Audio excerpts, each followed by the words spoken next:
What's going on with your camera, Will?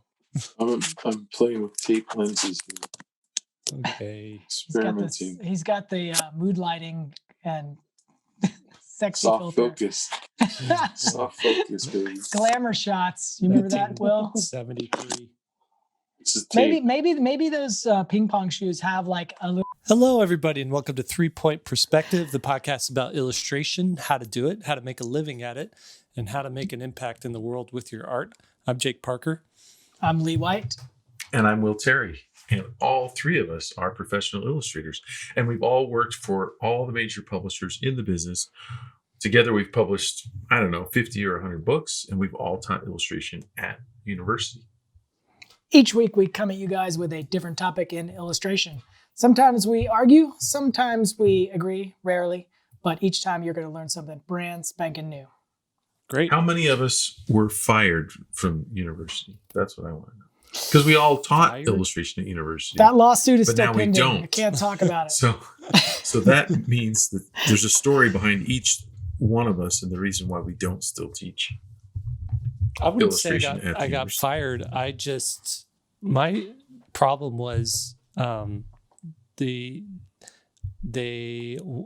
had an issue that I didn't have a degree, an art degree. Mm.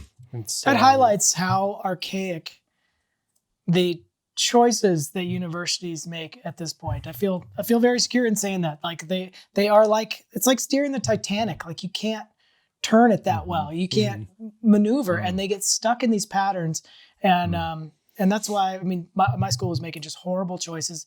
They overexpanded, and then they ended up having to lay off 800 people at once. But the problem was, like, I was adding classes that were essential, in my opinion, that were gaps in the education. It would take sometimes 2 years to get that class into production, into it being run. Mm-hmm. And I was ready to run it, it took 2 years. And so it was in fact, I was told 2.5 to 3 years to write a class. Exhausting to get. And I was asked to write a class, and I turned them down because who knows what they're going to be doing in 2.5 years from now.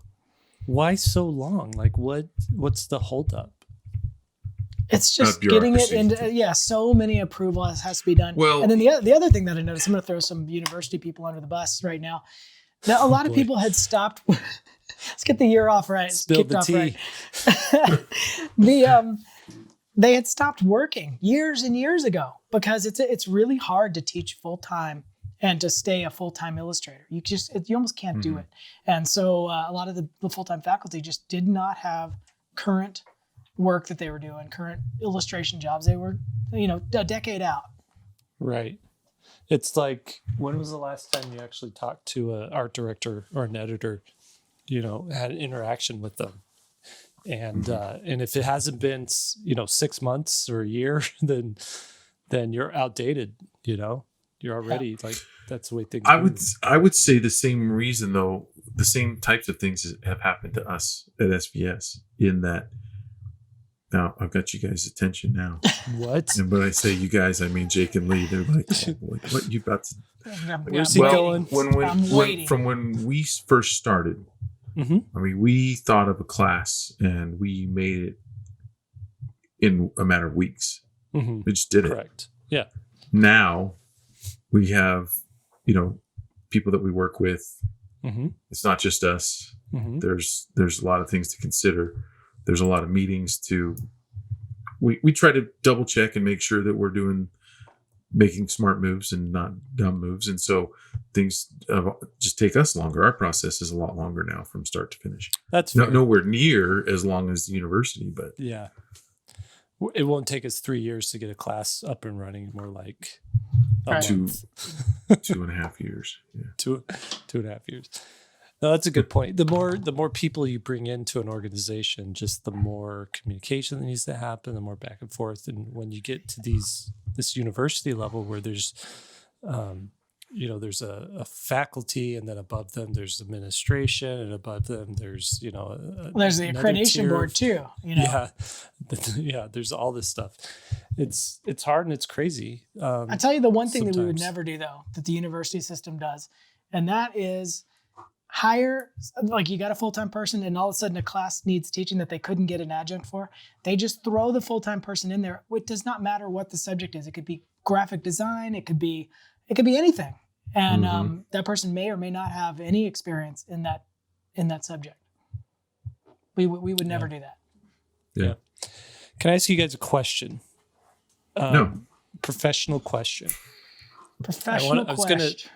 I was gonna ask you before we started, but then I thought, no, this would be a good podcast discussion. Then we'll get to the questions we received from our SVS members. But here's my question. Before you do that, can I throw something in? Yeah. My background, if you're watching on YouTube, looks dumb right now. And I just thought that you guys should know why. It's because I've moved, but I'm not in my new house and studio yet. That's a good point. So if you're watching this disclaimer. podcast on YouTube, you'll notice that Will looks like he's in a laundry room. He's got Which an because I iron am. next to He's I didn't he's notice staying that with the iron next to your head. There's an iron. Yeah, it's like right here. he's There's staying a with the microphone right in-laws. there. Is it like a mop or something? Oh, it's an Wow, ironing you board couldn't right you there. couldn't just move that for the For the recording? podcast? It It's fine. adds to the ambience. It's raw. It It's is raw raw. and it's authentic. Will is on the run, and gives the impression could be anywhere, like an outlaw. Will actually lives in Arizona now with me. That's he's right. about an hour from where I live, which is kind of cool. That's We got right. to see each other in person the other day. Anyway, that was a unique here's my experience. question. Okay. I have an online shop. I've been running an online shop I've been selling things online with PayPal since like 2004, I think. So a long time. And that's grown over the years. Eventually I got a big cartel shop, and we talked a lot about, if you're curious about online shops, go to our episode on how to start an online shop. But this year I've been running a Shopify shop, and every year I put in a new book or a couple new prints, but really it hasn't been a focus of mine. It's always been like a side hustle, right? But this year I want to actually make products, invest some time and some money into making products for the shop, and focus on it and have it be like build it out and have it be a good revenue source, but also a good creative outlet for me. So here's my question, and it has to do with social media. I see online, I've been following a bunch of people who primarily run online shops for their art, and that's like their main gig. They're not taking on freelance work. They're just making product for their online shops. Mhm. And all of their Instagram accounts are devoted solely to like that online shop. And sometimes they'll show like, here's artwork I'm developing, which will then become a pin or a print or, a keychain or whatever it is. Mhm. But it's primarily an Instagram account devoted to shop. So I have an Instagram account. It's got 500,000 followers. I don't know how many of them are robots and how many are actual Give or take people. a few 100,000. Probably. Anyways, my question is, do I fill my feed with shop stuff, in between all of my drawing updates and posts on artwork and things like that? Or do I make a separate Instagram account just for my shop, which is focused directly on everything that's going into the shop, like exclusive things that might only be available on that Instagram account? My reason being, my thinking is, it immediately divides people who are just casual fan on my main account with people who are actual like what would you call it, like a more devoted fan who actually want to buy something. It would give them it would, I guess, make me see that who the actual, I guess, true fans are versus who are people who just casually want to see what's going on and what I'm posting. Does that make sense? Does it make sense to build out a brand identity for the shop? I don't think or so. just I keep don't it think all so. in one thing? I'd keep it all in one thing. I think what you're going to do is start to muddy the water. People will be confused by the difference, and they think they might miss out if they don't see the right feed from the right account. Mhm. I think anytime you can stay simple is always better in my opinion. And it's not going to be, now you're having to post to 2 different accounts, and there's going to be some stuff that's going to be like, okay, which one do I do? Then do you double the post? I just see it getting away from you.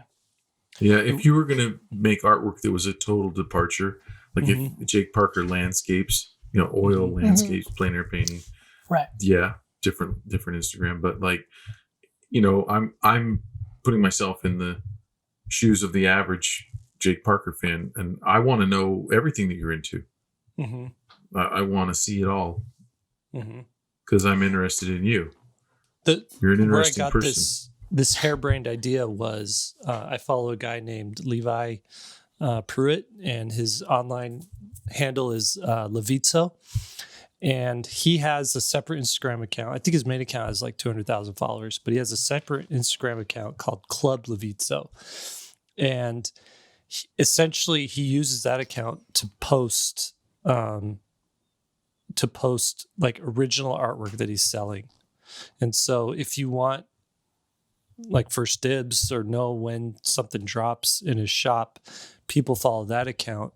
So, and maybe have notifications on it so they know when something new is, versus his main feed, his main account is just essentially posting artwork, posting, little updates here and there on what he's working on, things like that. Whereas that account is, here's something new in the shop. They can easily scroll through and see, oh, he's got a print for sale here. He's got artwork for sale here. And I see that account. But wouldn't that be link in bio kind of thing? I mean, wouldn't people do that anyway? Like, oh, I like this one thing he just posted. Maybe there's more. And then you go to the links. I don't know. If people can't figure that out, I don't know how.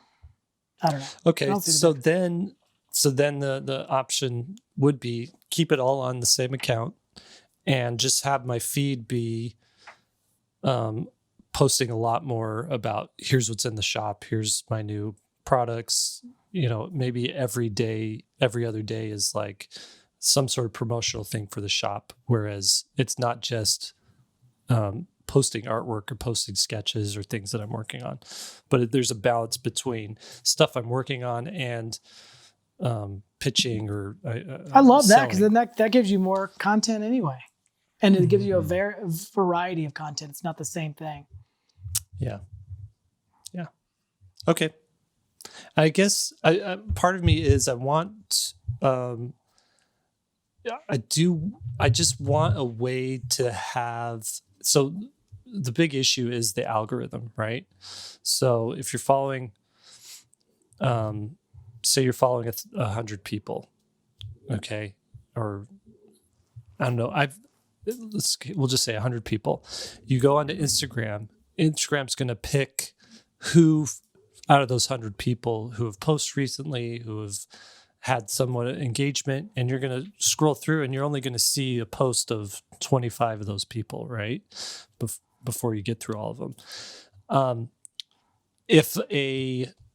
So my question is if there's a separate account devoted just to people interested in new drops in the shop, there's a high, my thinking is there's a higher chance of that showing up in their feed as well, because there's two chances that they're getting hit with that algorithm mix up of there's a regular account, there's a second account. Does that make sense? Yeah, you're just saying more frequency. If there's 2 posts, then now you have twice as much chance of ending up in somebody's feed. Yeah. And I'm wondering how the algorithm works if there's a lot of engagement relative to the size of that account. So let's say the account has 1,000 followers, the shop does, but those people are more engaged percentage wise. Instead of 1,000 people engaged on my 500,000 account, there's 100 people engaged on my 1,000 follower account. That's a higher percentage of people engaged. Will that algorithm see this as higher engagement and put it in the feed? Make it show up more likely in the feed, right? But then also, what if you're posting from the same phone? Does Instagram look at that and ding you at all because they're like, well, he's got 2 accounts? So you're over posting or something like that. I just No, wonder. well, I don't know. I mean, I have the Inktober account and my Instagram, my Jake Parker account, and I have Inktober, Jake Parker. My friends call me Jake, and Jake Parker Tools. I started an account just listed all my tools, so that when people, this is back when everybody was asking what tool is that. I just made an account that said Jake Parker Tools, and I put 20 photos on there of everything that I use. And then people would say, well, what tool? I'd say, go to this account. It was just an easy way for them to look through and see everything. How many followers does that have? Let me check really quick. If your tools has more followers than I have, I'm going to be mad. How many followers are you at? You're at like 20,000 right now, Yeah, something. right? It's slow. Jake It's a slow Parker. build. I think you got in the snowball days where it was building, daily. It's a lot harder now, I think. I have over 9,000 That's not bad followers. for your tools. And the last post was in 2018. So I don't know, 27 posts.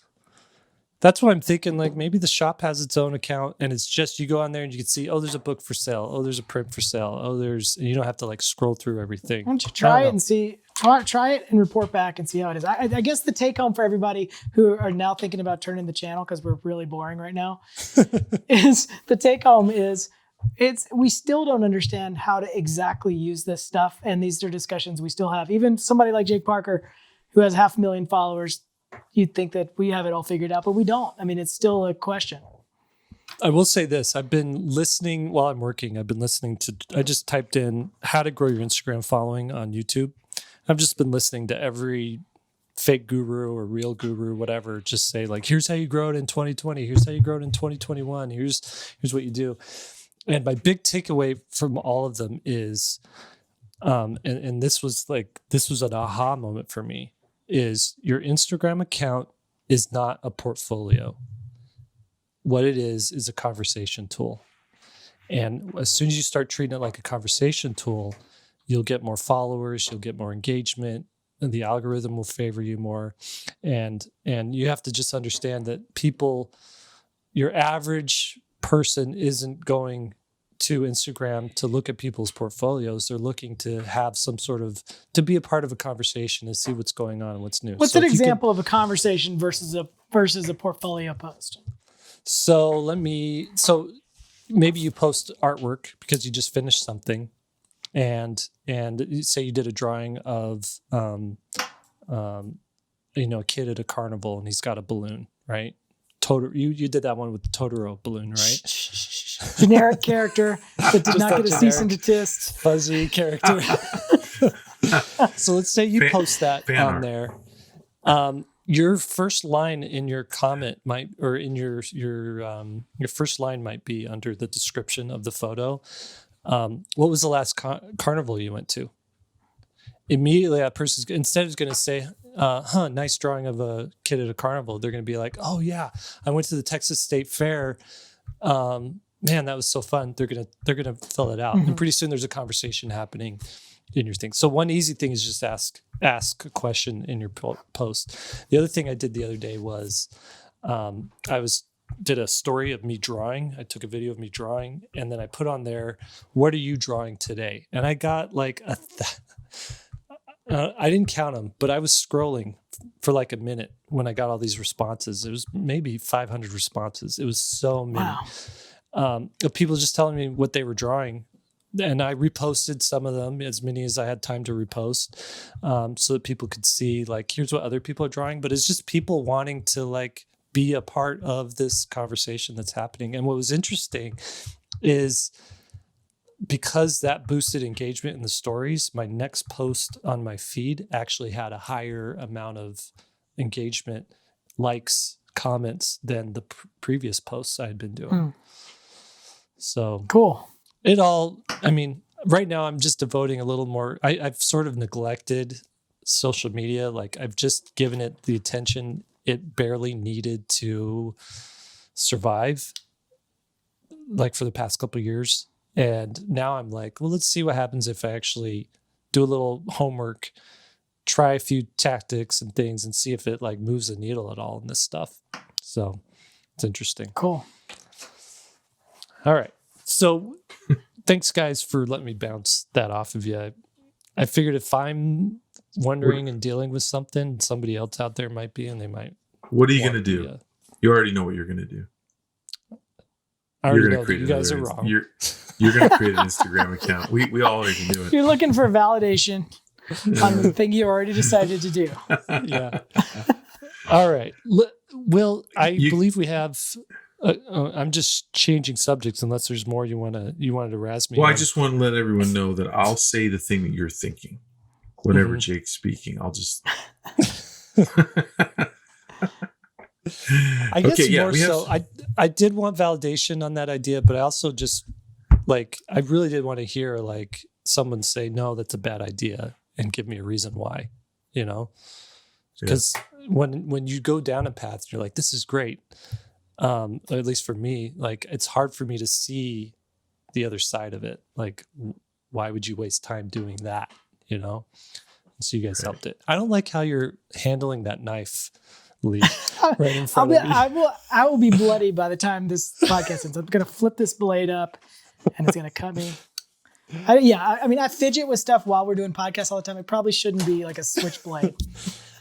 He's got a knife too. This is knife the ADD podcast today. This is my box. All right, so we do have a few questions that we wanted to answer. Maybe Okay, we let's get get to these. Let's quit messing around. So this one's from Asya. And I'll just go ahead and read it. Okay. Let's do it. You guys can answer it. Am I mentally ready to take on a project? With all that's been going on in life, I still want nothing more than to be published as an author illustrator.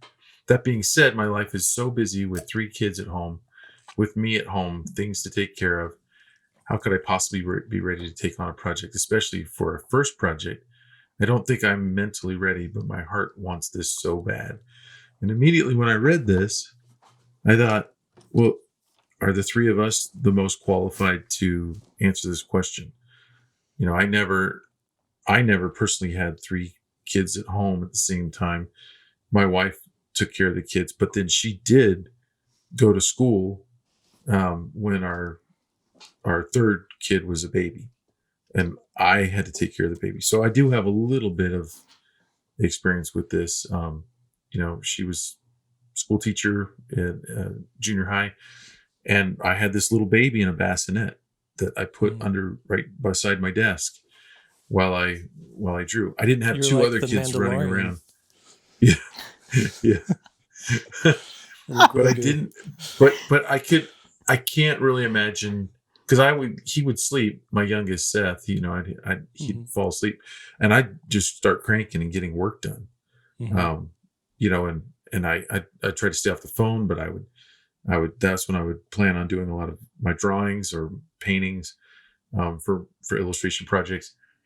But I didn't have 2 other kids coming in and waking up the baby, and so I did have time, and I know that that's way easier than 3 kids at home.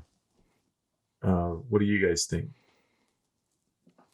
I will say this: I've been working at home for the past 10 years now, and so I've watched firsthand my wife doing kid stuff, and me, pausing to help out from time to time, or just being flexible with my work, and man, kids at home is a full-time job. It's it is hard to get anything done other than kid stuff, especially when they're before they go to school. As soon as they go to school, that does free up some time, but then you're on the hook as soon as they're home from school, right? And before school starts. So she says, my life is so busy with 3 kids at home and with me at home to take care of things.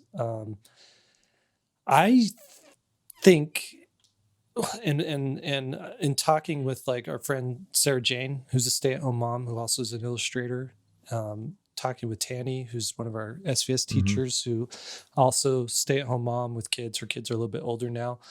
I look at these women who juggle these things, and I'm super impressed because they're doing they're doing so much and they're good at it. They're good at like balancing it.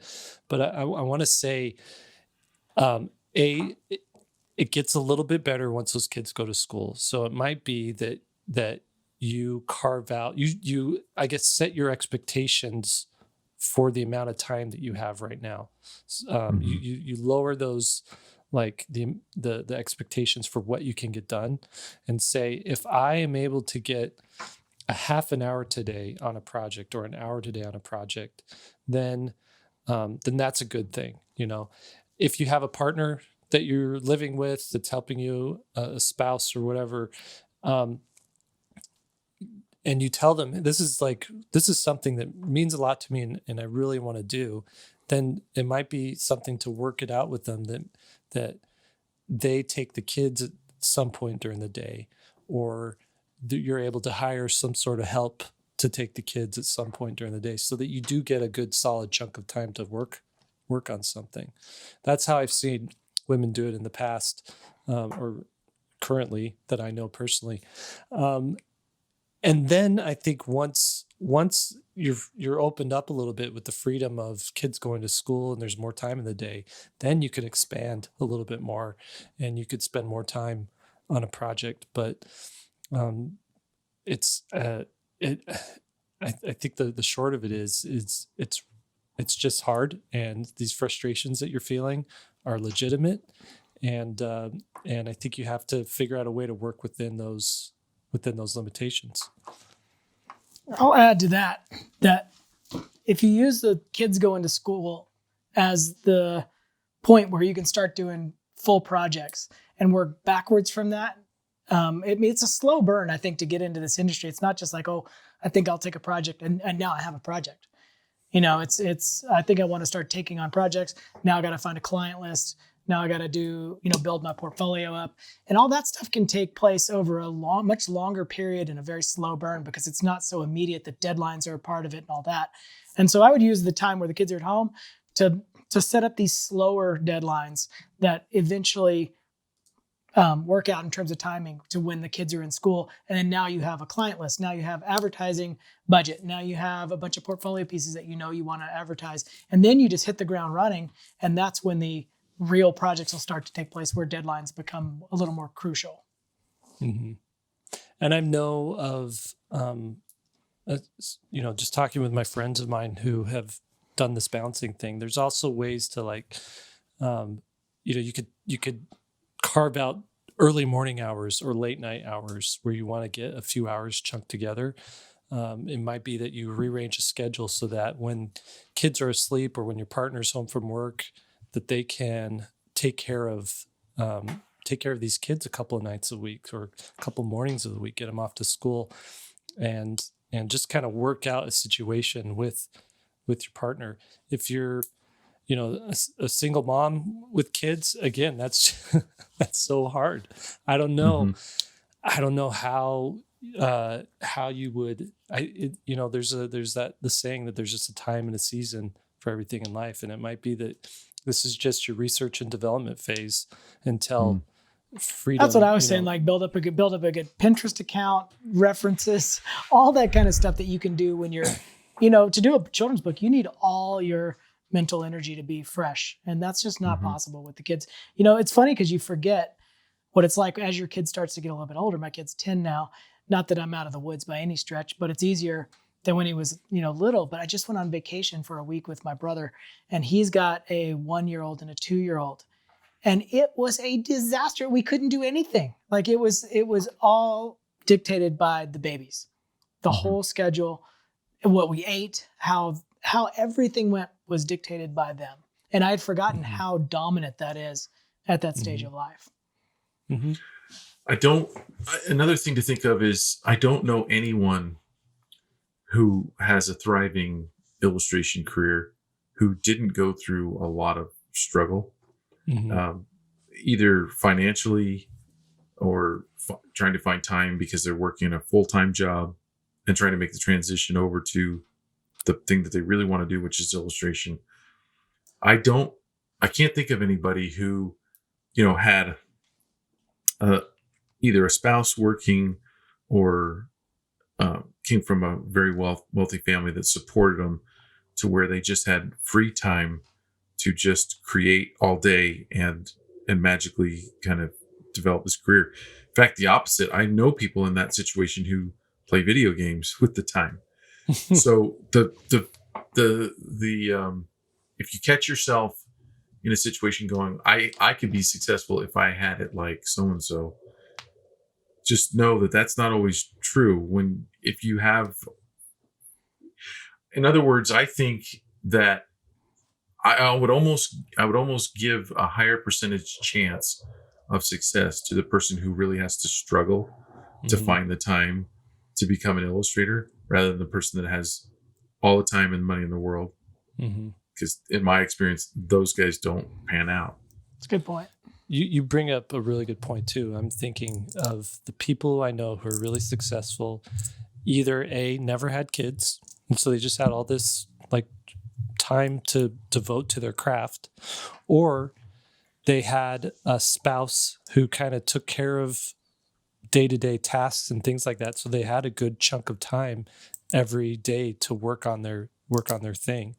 One of my favorite illustrators and friend of mine, William Joyce, who's done, countless children's books, movies based off of his books, TV shows, Roly Poly Oly, Meet the Robinsons, Rise of the Guardians, all those things.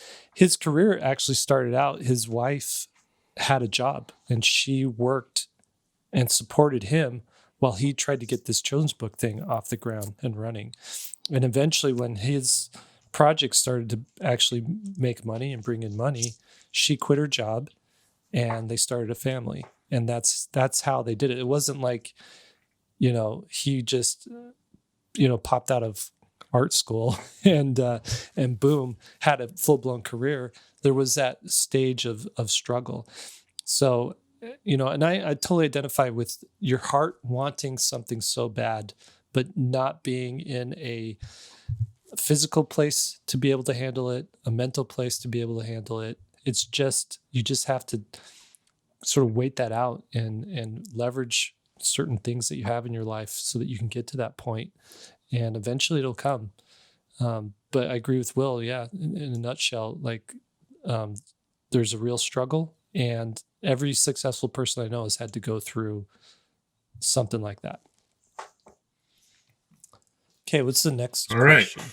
So we got another one before here. we go to the next question, some people might be wondering, how do I submit questions? I mean, we want questions from you guys as we're dedicating this whole year to answering questions. So where do they do that? You're going to go to SVSLearn.com. You're going to click on podcast right up at the top. There's a bar there. Or if you're on your phone, click the little 3-line thing that opens up. And when you click on podcast, over on the right-hand side, or somewhere on that page is going to be a little link to ask a question, and it'll just take you to a page. You fill out the form, you type in your question, it gets sent to us. That question comes right into a spreadsheet that we have, so we can keep track of all these questions and what order they come in, and then we're just chipping away at them on this podcast. Cool. I might submit a question now that I know how to do it. I should have submitted my question when we started today. This is a new mechanism though that Jake built, right? This is your handiwork, the little form and all that. Yep. We'll see. You guys test it to see if we can break it. Yeah. Okay. This one's from Krish. Does my point on the map affect my art? And I would say, does my location on the map? So as a young illustrator from India, I wanted to know about the different ways that a geographical location could affect the livelihood, creativity, and general well-being of an illustrator. In a technologically connected world, does geographical location even matter? Can an illustrator work comfortably in an industry far away from where they live? Does the area around me affect my success as an artist positively or negatively? Love to hear your thoughts about this. So I did not know the answer to this question.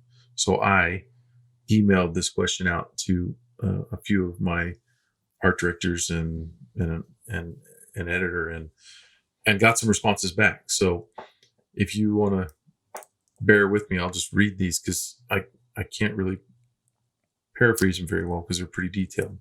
But I think it's neat that if I asked this question, it's pretty cool to hear from actual editors in the business. So, Yeah. So this first one is from Jan Girardi. She's an editor, art director that I worked with, actually an art director that I worked with many years ago on my Pizza Pat book for Random House. Random House? Yeah, Random House.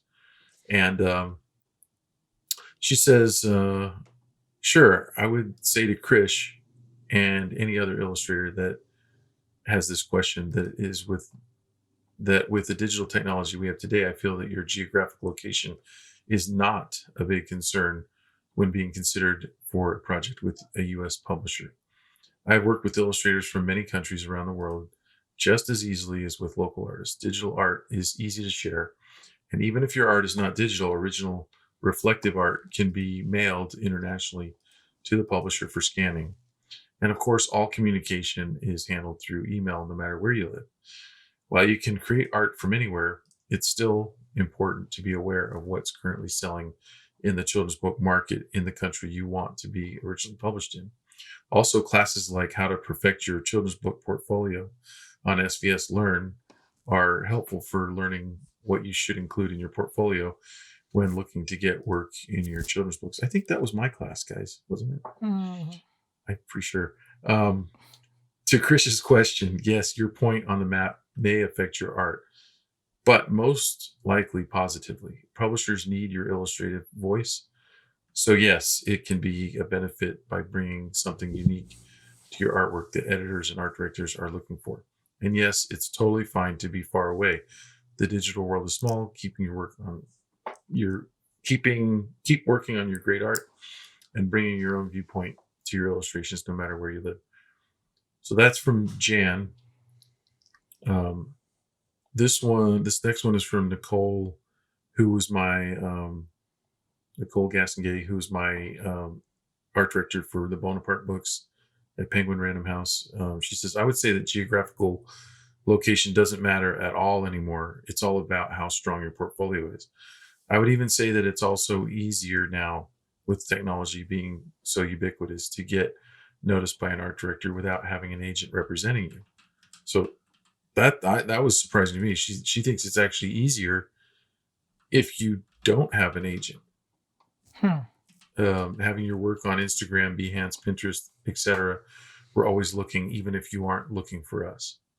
I'm assuming your podcast listeners talking about freelance illustration, but I think we're right now on the cusp of another big change, since a lot of people are working from home because of the pandemic. It's been proven that we don't all need to be in the same building in order to keep making books. I expect that staff jobs like mine as an art director and designer will start to open up to the most qualified candidate for the job, even if they aren't local to the area of the business. And then one last one from Raquel Sosa, Houghton Mifflin. The only thing I would say is cultural differences sometimes come through in artwork. A kitchen in India might look different than a kitchen in the US, etc. I deal with this a lot as I work with Indian artists. Other than that, I don't think location matters in the modern days of the internet, as long as schedules are followed. And that's from Raquel Sosa. So, a lot of good stuff there. Yeah. I would say that Will went over our head this time. He's like, these guys can't answer this question. Yeah, I'm pulling it up on you. Well, I would say, Will, like Utah is no more remote than India, as you know, concerning New York publishers. Mm-hmm. You know, if you're not in the city, it doesn't matter if you're 1,000 miles away or halfway around the world. So I think ultimately, anybody curious about this, because I've thought this too. You know, I used to live on the East Coast. I used to live a train ride away from, you know, downtown Manhattan. And it was like, you know, an hour ride. And so I'd go down to the city and have meetings and stuff. And it was really good. And it was good to like kind of get my foot in the door, but it wasn't necessary. As long as you have, really before I ever got my foot in the door, I had an agent contact me because they saw my work being posted online and said, "Hey, I'd like to represent you." And she lived just outside the city and was in the city, every day. And so if you want to work in New York publishing, it's good to have some sort of representative there who's, an agent or something like that. But again, not necessary this day and age. If you have a very strong portfolio, if your work speaks for itself, if you're professional and you're easy to get along with and you deliver work on time, you're going to have no problem building a career, living anywhere on this planet. So I think that's just a huge, I think, blessing of technology right now is that it allows for that. What would you guys say about the idea of having a portfolio that looks like it would fit a U.S. audience or maybe a European audience, as far as like subject matter goes? It's definitely going to play into how you get hired. I mean, it's held me back actually sometimes because I get, I've had some art directors and editors say that the work looks like it's made for Europe. And then I don't get it here. I don't know if that means I need to make it a little more commercial or would it make the houses look more whatever. But I did want to add a point before we move too far forward. It depends on what you're going into. If you are, I realize that we have a wide range of jobs that our listeners can fall into, and publishing, Jake and Will are totally right, and those editors are kind of leaning that way, that it's really open.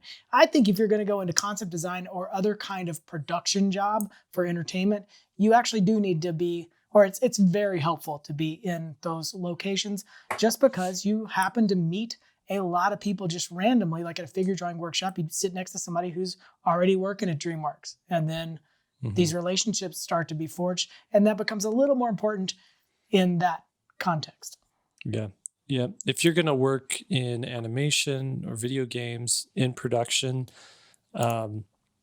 it really helps to be where those places are, because I will say though, 2020 kind of threw everyone for a curveball. And so I know people who work in animation, like I have a friend who moved from New York to get a job in LA at an animation studio, but he stopped in Utah because that's where his family lives. And he's like, there's no office for me to go into. It's closed. So there's no point for me to actually go get a place in LA. So I'm just going to live here where it's cheap until I absolutely have to move over there.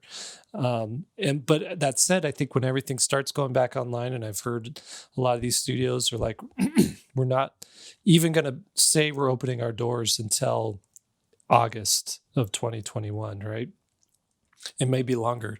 It depends. But when they do open their doors, they've got so used to working with teams at home and Zoom meetings.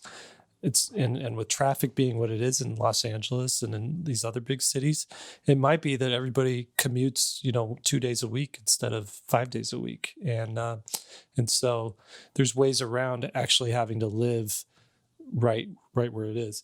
One thing I was going to say before we got on that thing, as far as portfolio, the number one rule of a portfolio is the portfolio matches the job that you're going to get, that you're going to get offered and that you're going to get. So if you want a particular kind of work, make the portfolio that looks like that kind of work. And it's as simple as that. If you want a job in animation, make an animation portfolio. If you want a job in publishing, make a publishing portfolio.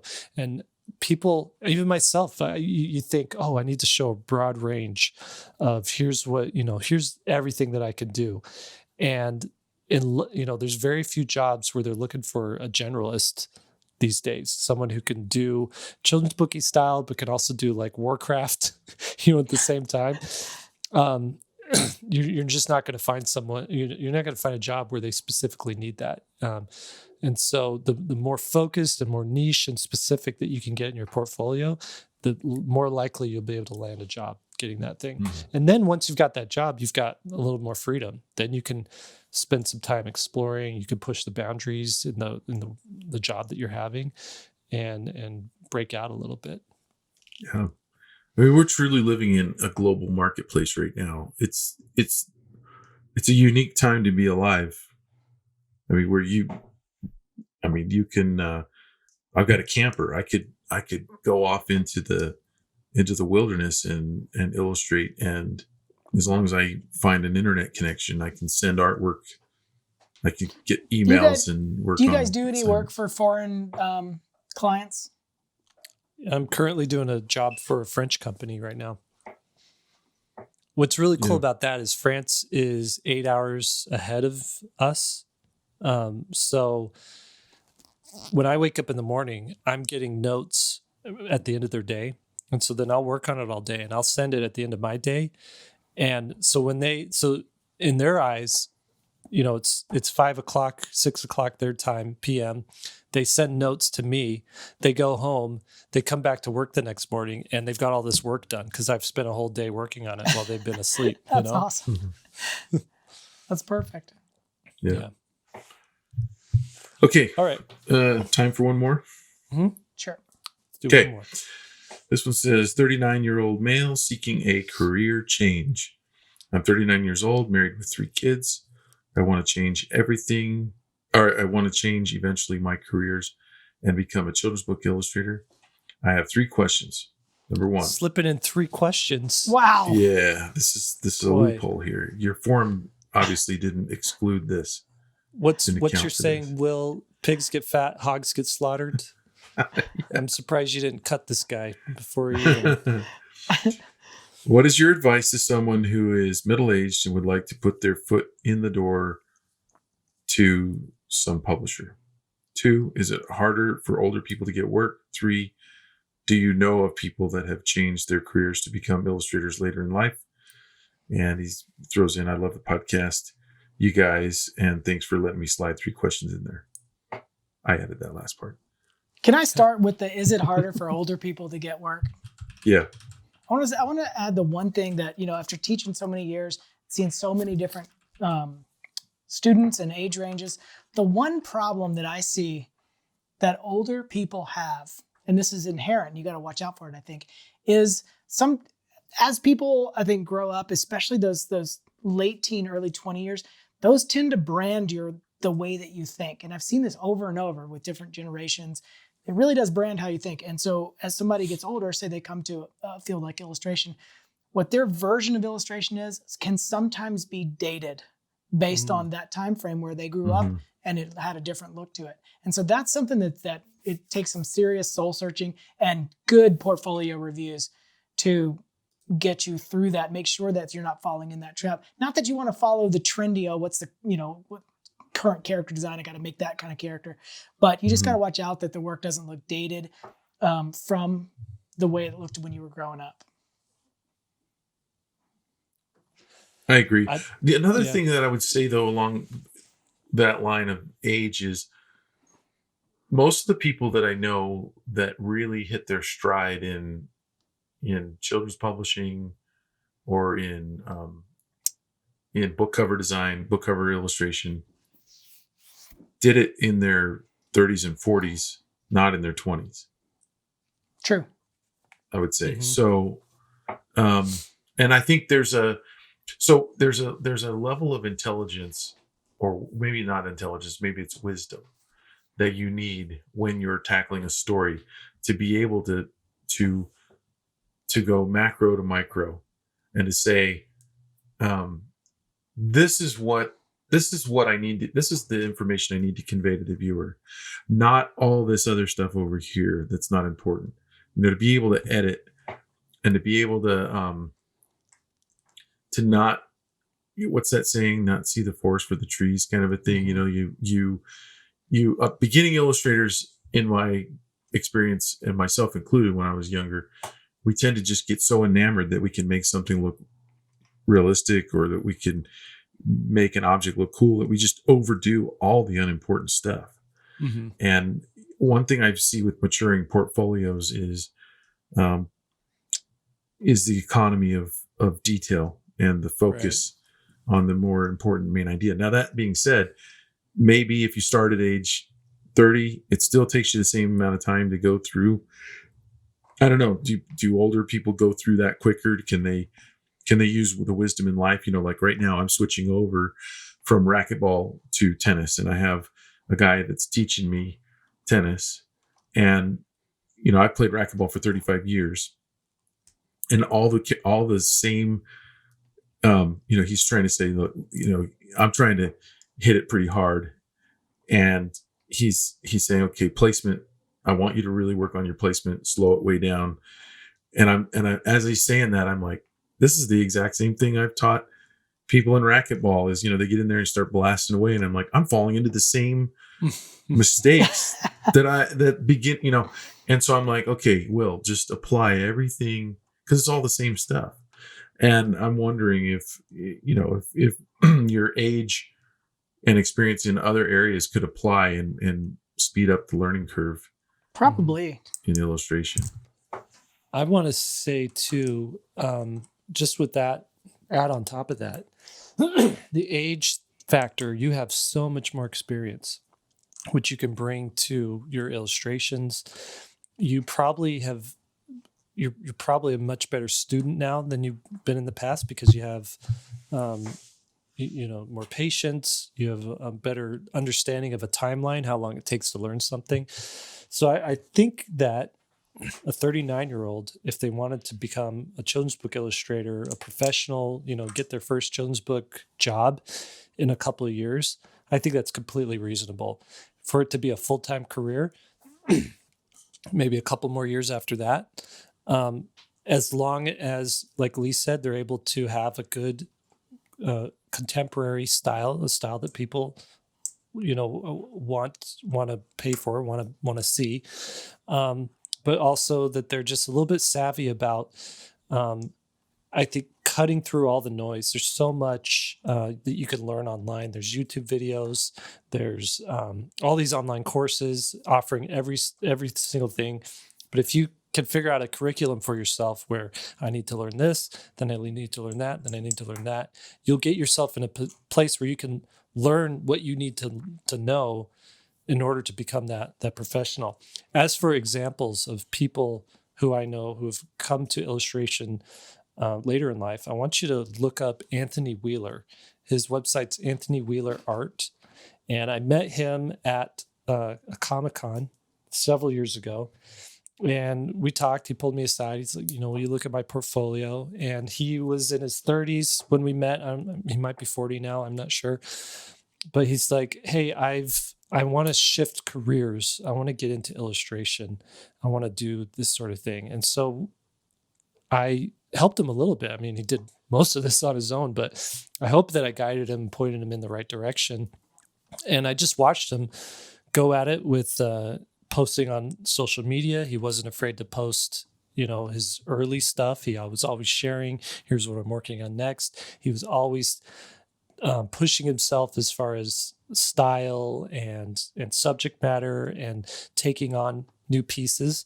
And he recently got his first children's book job offer, right, to illustrate. And so I'm just so amazed that he went from completely not having any career as an artist to working in that field and being a professional. So it can be done. I've seen it. Mm-hmm. And if you follow this guy and check out his Instagram and just do a little research, and you could probably follow in his timeline, you see the story that he tells as he gets to that point. He also, I remember when he got his first table at a Comic-Con and was selling stuff. It's just really cool to see this guy kind of grow and learn that way. So it's cool to hear that contemporary and current version. And then I was also thinking about it too, like when we go to a museum and there's the classic artists of the Renaissance and all the way up mm-hmm. to the modern artists. All those people, pretty much what you're looking at is their late stage work, mm-hmm. Mm-hmm. right? Degas, Picasso, even Chuck Close, like realistic painter. All that stuff is what you think of as being, kind of the hallmark of those styles is all late later in life, like, 50s, 60s, 70s. Mm-hmm. So, and that's what we pay to see. That's like the best of all time. So of course you Yeah. can do it. Yeah. Well, let me add a little caveat to this, because I think there's, this is a general question. Is it too late in life for me? And I think there's another factor in there, and that is there's the person who at 39 has never drawn anything in their whole life. And they just, at 39, they just decide, I want to be a children's book illustrator. I want to be an illustrator. And then there's a person who's been drawing on and off and doing True. artistic things and creating things, maybe not even drawing, but creative endeavors their whole life, who then says, I want to be an illustrator. I think they're two totally different people. When I was teaching at UVU, we had a model in the figure drawing class, and she was in her early 20s, and she modeled for a couple of years, and then as a senior decided to switch from a computer major to illustration. And she had never drawn anything before, and they really shouldn't have let her in our classes. She showed up in one of my illustration classes, and she was so far behind that I've lost track. I don't know where she is now. Maybe she's listening, and maybe she's doing great, but she was years and years and years behind, and really didn't have any business being in there, other than she was kind of a friend to the program, because everybody knew her, and so they kind of let her in. That's anecdotal, and maybe there are some people that can have never drawn anything and develop a passion for it. My theory is that the person my question to her is, why have you never drawn before? It's because you don't like drawing. You've had access to drawing your whole life, and now you decide to draw overnight. Now, let me give you another anecdote, is me and drumming. I've drummed my whole life with pencils. My parents wouldn't let me have a drum set. Mm-hmm. I wanted drums from the time I knew what drums were. And they were great. They gave me a cello instead. So I played music, but I never played the drums. Then me and my boys my oldest son started playing guitar. So because I played the cello and had a background in the bass clef, I got a bass. And then we were always looking for a drummer. So finally I'm like, I'm just going to buy some drums. So I bought some drums, hoping one of my other kids would play them. They didn't. So then we all started taking turns on the drums. And I'm actually pretty good now. I can play a kit now to a lot of rock songs. And I'm better than Lee. And that's the most important thing about that. That's probably true. But it's probably true. You weren't supposed to lay over like that. But anyway, the thing is, I picked it up so quickly because I've always loved drumming. Yeah. And I've always drummed, and I've always been told by teachers, stop drumming, So if you've been drawing your whole life, doodling this, doodling that, and you want to become an illustrator, I think that there's a certain amount of pencil mileage and spatial relationship training of your brain that you do over long periods of time that I don't know if you can just cram. Don't forget, I am the case study. I know. I was hoping you would speak to that, actually. Yeah, I didn't draw at all until I was 30 years old. I mean, not a single painting, not a single drawing, ever. I mean, really, ever. Seriously. So then it really comes down to the individual. Then, I mean, it can't be answered point blank. I mean, yeah, there's going to be your whole history. I mean, the older you get, the more, like you were saying, Will, there's just a history there. And I did have some creative stuff that I think now looking back on it did influence how I create art. And it just was a different kind of art or whatever. But it's an interesting topic. Yeah. Yeah. I would say for this guy, it really comes down to how bad you want it. I mean, just check out that movie, The Pursuit of Happiness. And that's based on a true story that Will Smith was the lead character in. And I mean, that guy wanted that career in securities, right? My thought went to the founder. Oh, yeah. Like, man's a horrible man, but man, he wanted to rule. He wanted McDonald's. I'm going to say the opposite. I'm going to argue with you, push back a little bit on this because it's the American Idol situation. All those people say they want it. Their dream is to be the American Idol and to sing well. And then they get up there and they can't sing. And there's a certain amount of, no matter how much you want it, I hate to say it, that this is a career that requires a certain level of ability and a certain level of luck. And everybody's not going to have that. And but if you there's have nothing that, worse than the C student, in my opinion, because the F student is nowhere close. They're easy to get rid of. The A student gets work. It's the C student who's not as how much hard work is the factor. If there's all these little metrics, you're saying there's a talent, a certain level of proficiency that what I'm hearing you're saying is you're born with it or you're not.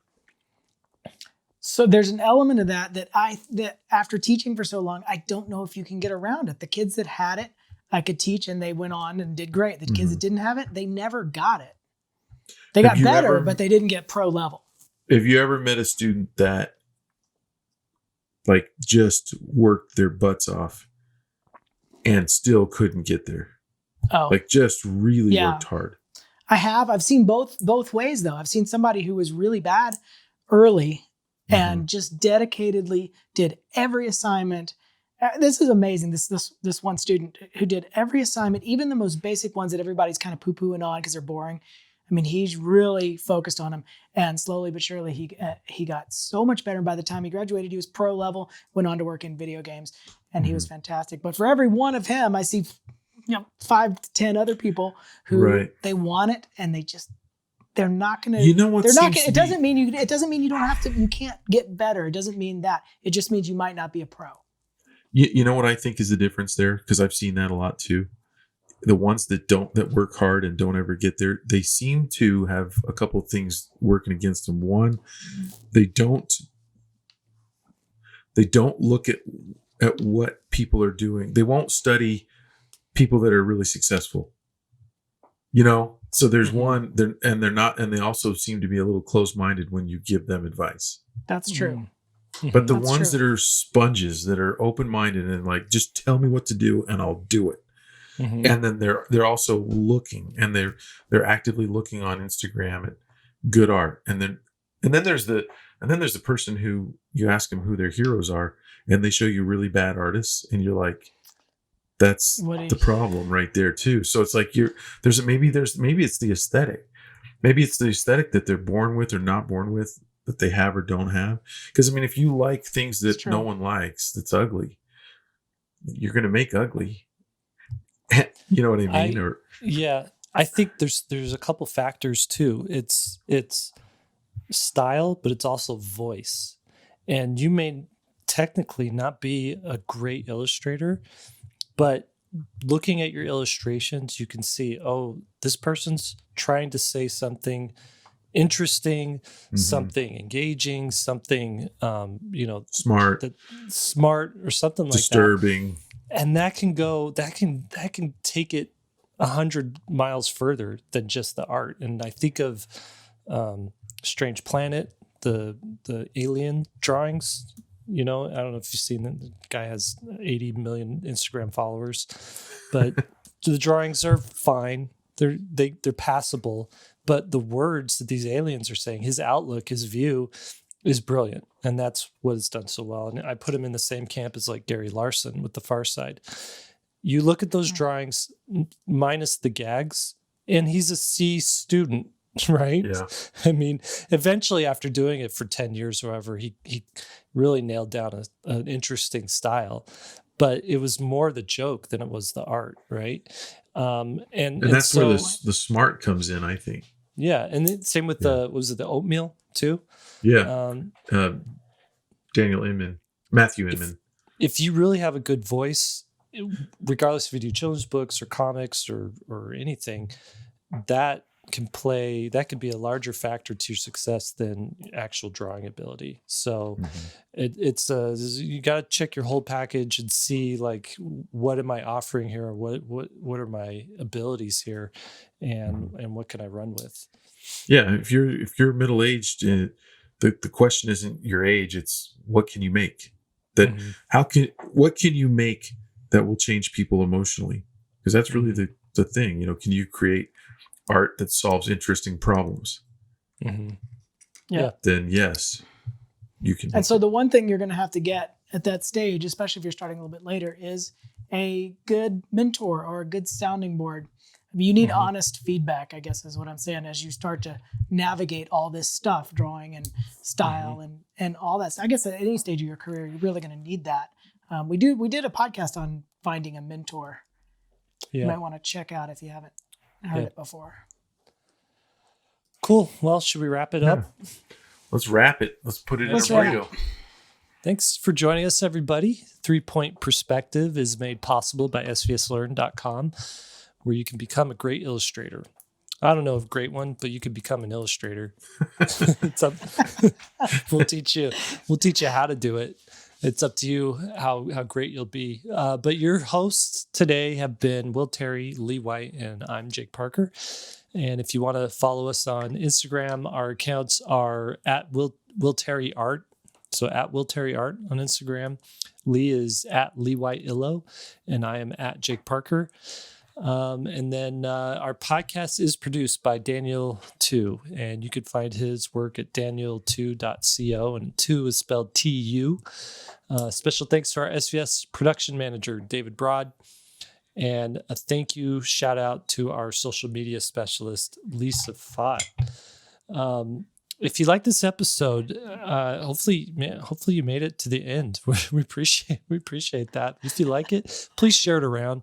Podcasts, they live and die by word of mouth, and so we'd love it if you gave it a review, tweeted about it, just pass it along to a friend, and also go onto our forum at svslearn.com. We have a thread devoted just to this particular episode, and you could pipe in over there if you think we're off the mark on something, or you think you've got a different answer. We'd love to hear what you think over at the forum. It's free to join. It's a great community going on there. Lots of nice people. So join us there and check it out. All right, I think that's it. Thanks everybody. We'll see you next time.